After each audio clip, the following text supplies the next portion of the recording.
La jornada de la seda està molt bé perquè venen de tota la comunitat valenciana, venen gent jove,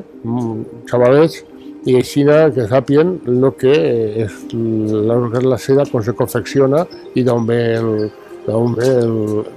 l'elaboració de la seda. Estaràs on se confeccionava manualment, ara tot és maquinària, però entonces era tot manual, tots els tallers de seda, on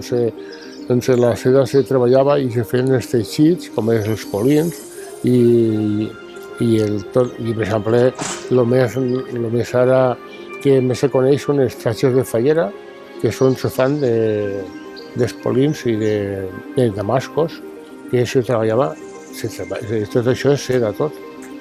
I antes se feia així en el barri este de Belluters.